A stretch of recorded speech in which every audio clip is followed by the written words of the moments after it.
Welcome into 5 Wide for props and locks for week 4 of the NFL season. Off to a really hot start here on the videos. If you've been tuning in each and every week, we went 2-1, 3-0, and 2-1, so a 7-2 run so far to start the season. Definitely been crushing it with these.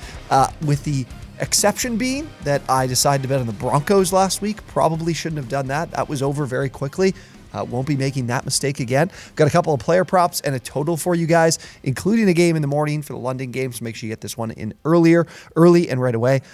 But as always, if you guys do enjoy the video, would really appreciate if you hit that like button, subscribe to the channel as well. And if you want more plays for Sunday, I'll include the link down below to follow me on Twitter, and then as well be live like we are every single day or every single Sunday at 11 Eastern time on the OwnersBox Sports Twitch channel, previewing all of these games.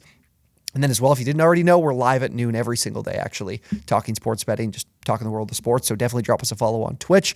Let's get into Sunday's plays. Okay, like I mentioned, me starting in the London game, Falcons, Jaguars. I really like the under 43.5. Both these defenses have looked pretty solid to start the year. I'll start with the Falcons. They've really impressed me the first 3 weeks. I really didn't think this was going to be that quality of a team defensively, but they've looked the part. They're third in opponent EPA per rush, 7th in stuff rates. They're making some plays in the backfield and allowing just 4.2 yards per carry on the ground. So I think they can limit what the Jaguars have done with Travis Etienne in the rushing game. And then as well, the passing game, not quite as good. They haven't generated a lot of sacks, but they have generated a lot of pressure. They're 13th in pressure rate. They're almost 36%.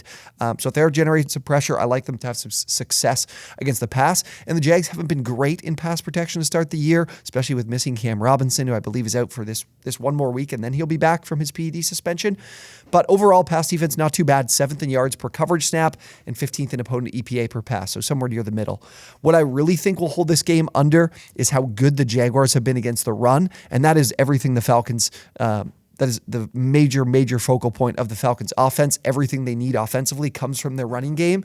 Just has not been there. The Jags are allowing just 3.4 yards per carry. I don't think it will be there for the Falcons. The Jags are allowing 3.4 yards per carry, which is 6th in the NFL.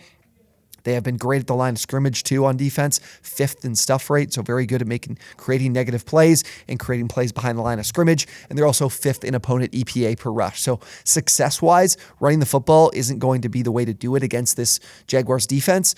And then you have Desmond Ridder at quarterback, who has not been good. He's been the second worst graded passer by PFF to start the year, only ahead of Bryce Young. And yes, behind Zach Wilson. He leads the league with 7 turnover-worthy plays. If you guys are looking for maybe an extra play that I'll definitely have on my card this week, it's going to be Desmond Ridder to throw an interception, because I think the Falcons will have to throw the ball a little bit more. And Ridder only has 1 interception with a league leading against 7 turnover-worthy plays. So there could be some regression coming here for him, not in a good way, which could be a problem. You know, if he turns the ball over in his own territory, that could take this under away from us.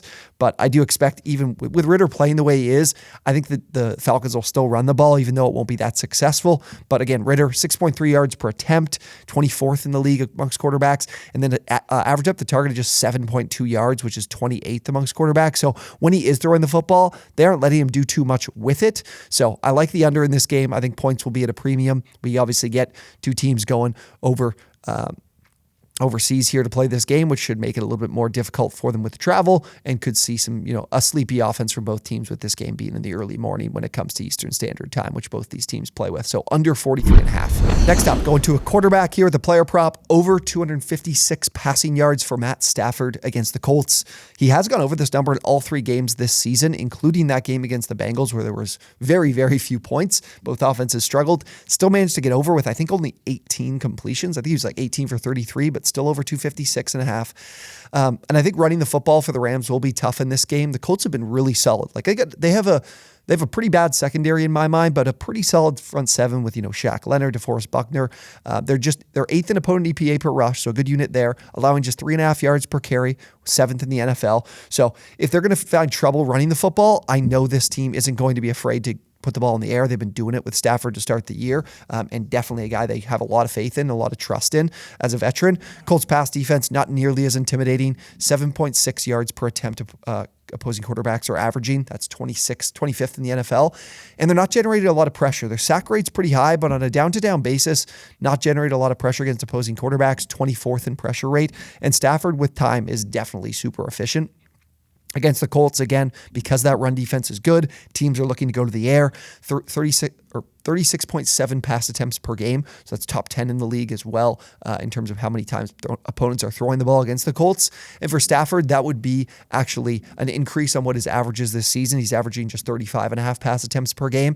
But like I said, when there is a game script or a opponent where throwing the football is beneficial, they're not afraid to do it. Against San Francisco, 55 pass attempts in that one. Again, that's a San Francisco team that's really good against the run. The Colts also run a lot of zone coverage, and Stafford was very good against the zone against both the Seahawks and the 49ers. The Bengals ran a lot more man, and that's where Stafford was still able to go over this number, but it was a little bit more of a struggle for him. This matchup against the Colts should be great.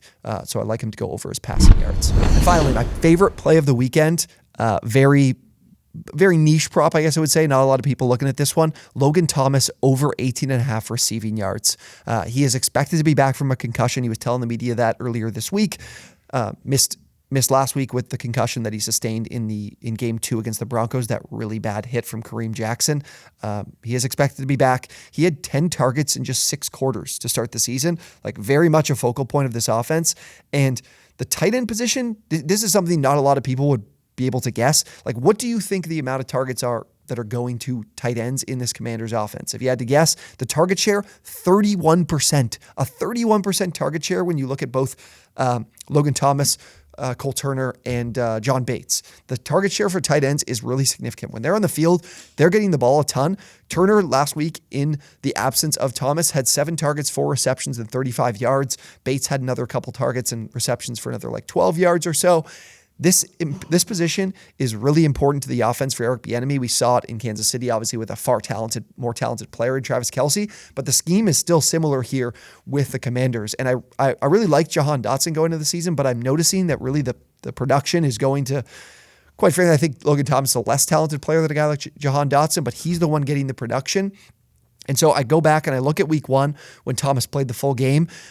Is Cole Turner taking him off the field? Is John Bates taking him off the field? Not really. Week 1, Thomas had the vast majority of route share amongst the tight ends. He ran 31 routes. That was just 1 less than Curtis Samuel and just 3 less than Terry McLaurin. So he's among their big 4 kind of when it comes to being on the field and running routes. The Eagles, a great matchup too. The Eagles are a tremendous run defense. I think the Commanders are going to have to throw the ball a ton in this game. They're second in opponent EPA per rush. They're allowing just 3 yards per carry. Brian Robinson's going to have a really tough time in this game. The Commanders will be forced to go to the air where the Eagles haven't been quite as good. And teams are throwing the ball 41 times per game against this Eagles defense. Again, because they've been so good against the run. That's the 4th highest amount of pass attempts per game in the league. And tight ends specifically, the Eagles have struggled. They're allowing 62.3 yards per game to tight ends. That's 30th in the NFL. So I love Thomas here. I think he's flying under the radar. I think if you're playing in fantasy, he might be a decent stash before this week, because I do think the tight end position has a ton of value in this Commanders offense, and the passing volume will be really high here for Washington.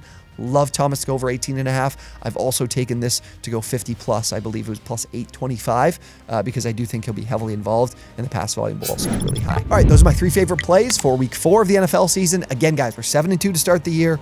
Love where we're at. Definitely want to keep it going here. So be sure to lock in the under in the 43.5 in Jags Falcons, the over 256.5 on Matt Stafford's passing yards, and Logan Thomas over 18.5 receiving yards in this one. Again, if you guys enjoyed the video, would really appreciate if you hit that like button. If I helped you make some money this season, please do hit that subscribe button as well so I can keep getting this content out to you. And again, check us out on Twitch. We'll be live on Sunday morning, 11 Eastern, OwnersBox Sports there.